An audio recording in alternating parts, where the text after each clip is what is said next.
네. 어제 공시가 나왔고 여기에 증권가의 혹평까지 나오게 되면서 오늘 굉장히 많이 빠졌습니다. 20% 급락으로 지금 장을 마친 상황인데요. 김정수 전문가님, 이 신주 인수권 부사채 발행, BW 발행이 이렇게 크게 좀 작용할 악재인 건가요? 먼저 아니죠. 여기에 대한 해석부터 들어야 될 것 같아요. 이 기업한테만 악재죠. 다른 기업한테는 이 정도는 악재는 아니죠.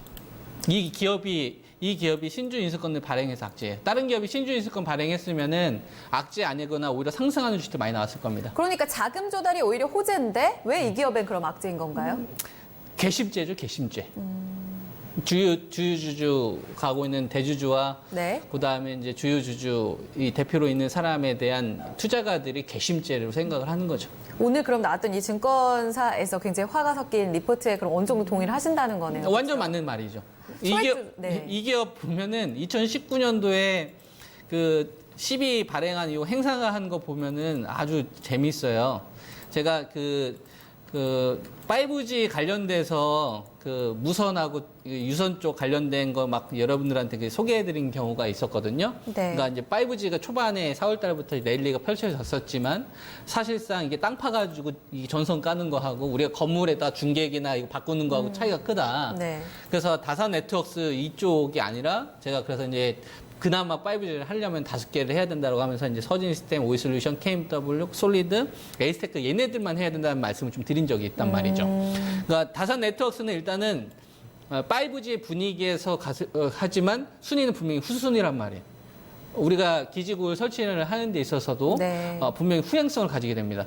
무선이나 중계기가 먼저 쪽이지 땅굴 파가자면 시간 한참 걸려요. 그잖아요. 그 기대감을 미리 빨아들여서 7천에서 11,850원까지 간 건데 네. 주가가 이제 시세가 나오게 되면 매출 성장에 대한 기대감이 자연스럽게 생기는데 그거를 이제 또 이제 주주 입장에서 또 버릇이 못된 버릇이 또 나온 거죠. 이번에 또 코럽션 행사가를 선택했잖아요. 그러니까 이번에 이 전체 발행 주식수의 그 10%선 정도 되던데 9.2% 정도 되죠. 9.2% 정도 되는데 네. 이거를 이제 어떻게 바라보시면 되냐면 신주 인수권 부사채잖아요. 신주 인수권. 신주라는 건 새로 발행하는 주식. 신주, 인수, 살 수 있는 권리. 새로 발행한 주식에 대해서 인수할 수 있는 권리. 여기에 부가한다. 더한다. 였다가 이 사채잖아요. 회사에서 발행한 네. 채. 그러니까 이 채권을 가지고 있었을 때 나중에 주가가 올라가게 되면 그거에 대해서 싸게 발행할 수 있는 그 권리를 살 수 있는 권리. 이 자금 조달이 네. 이 한 310억 정도 된단 예, 말이에요. 예. 그 돈들을 자기들이 다 가져가는 거예요.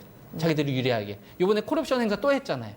그러니까 투자가들의 입장에서는 어떻게 생각할 수가 있냐면은 5G 가지고서 좀 기분 좋게 이제 시장이 좀 주도권으로 장착을 했는데 또 이제 주주들 입장에서는 꿈은 졌으니 피해는 여러분들이 보시고 돈들은 저희가 챙기겠습니다. 요 마인드인 거죠. 그러니까 투자가들의 입장에서는 굉장히 괘씸한 거예요. 왜냐하면 요번에만 또 12를 발행했던 게 아니라 지난 2, 3년 동안 걸핏하면 계속 발행하면서 네. 정작 대주주들이나 자기들이 희생한 모습이 안 보이니까 다른 기업이 신주인수권 발행을 해서 뭐 시설 투자 늘린다거나 기지국 설치와 관련돼서 들어간다고 하면 오케이를 할 텐데 이걸 보니까 또 콜옵션을 한 거야.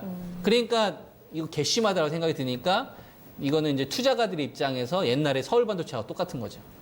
그러니까 투자가들의 입장에서는 못된 버릇 또 나왔네 이 생각이 드니까 너희들 할 바에 그냥 다른 거 하려는다. 짜증난다. 이런 식으로 해서 돈이 빠져버린 거예요. 그게 이제 급락하는 이유가 된 거죠. 네. 그러니까 이거는 우리가 신뢰에 대한 문제인 거예요. 그렇죠. 신뢰에 대한 문제인 거고 이 정도 폭락이 나왔으면은 그래도 어쨌거나 신주인수권 행사 가격이 있기 때문에 네. 나중에 그걸 행사하려면 어떻게든 복구하거나 반등 나오는 흐름이 나올 겁니다. 대신 메인에서는 분명히 빠졌다는 생각을 해야죠. 5G에서. 이번 사태를 계기로요. 왜냐면은 네. 요번에 콜옵션 행사한 거는 네. 뭐 복잡하게 생각할 필요 없어요. 저 같은 경우는 이제 방송에서 좀 직설적으로 이용을 하는 건데 네. 돈은 내가 챙길 테니까 피해는 당신들이 봐. 요거하고 똑같은 거예요. 그러니까 이제 요거 좀 아는 사람들은 이 기업 하지 말고 다른 기업 해야겠다 이 생각이 드는 거죠. 그렇군요. 마제스터 전문가님 같은 의견이세요. 일단은 뭐 대주주에 대한 신뢰 자체가 완전히 바닥이 드러났고 네. 이 때문에 5G 섹터 안에서도 이제는 소외로 간다. 그러니까 이게 중요한 게 뭐냐면 자, 이 다산 네트워크스가 5G 관련 모멘텀으로 상승이 나타났었죠. 그리고 나머지 종목군들도 보게 되면 옥석을 갈아야 할 시점이었는데 이게 지금 보면 BW 발행하고 12 발행했다고요. 이게 지금 보시면 사채 이자율이 표면 이자율도 0%예요. 그리고 만기가 2024년이에요. 그리고 중요한 건 뭐냐면 이 발행 가격이 9,800원 선인데 네. 이 시점에서 이제 다산 네트워크스도 이제 사업을 된다라고 판단을 했겠죠. 이 모멘텀을 만들었죠. 근데 중요한 건 이미 이 사업 자체가 이 성장 사업이다라고 네. 가정을 했을 때 네. 이미 먼저 소액 우리 주주들한테도 어떤 그 혜택을 줘야 되는 거잖아요. 그죠? 그러니까 지난 시간에 이런 얘기를 했었죠. 5G 관련 종목군들이 굉장히 많이 올라올 때 이 옥석 가리기가 진행이 된다. 그러니까 우리가 이제 바이오 기업들 작년에 재작년이었죠. 뭐 종목들 다 올릴 때 옥석 가리기가 진행이 됐고 그 이후에 종목들이 다 주저앉았어요. 왜? 실적이 없고 너나 할 거 없이 네. 뭐 비용 처리를 자산으로 잡고 가장 큰 문제가 됐던 부분들이 이제 차바이오부터 시작을 해서 그 진행이 됐던 건데 네. 지금 이게 지금 마찬가지라는 거죠. 물론 일단은 지금 행사 가격이 9,810원이기 때문에 중요한 건 어느 정도 반등이 나올 수는 있겠지만 네. 제가 호황 판단했을 자체가 네, 그래도 통신 장비 쪽은 좀 낫지 않나요? 호황 자체가 이어지고. 근데 그 바이오와 종목 다르게. 나름이라는 거죠. 그래서 제가 봤을 때는 가격이 조금 높지 않았느냐, 9,810원 정도면. 네. 그래서 만약에 이걸 보유하신 분들 같은 경우는 이 종목이 반등이 나올 때 한 9,500원 선에 좀 정리를 하는 게 맞지 않느냐 이렇게 보고 있고. 네. 그리고 일단 가격도 좀 조정이 되지 않겠느냐 이렇게 좀 보고 있습니다. 차후에. 알겠습니다.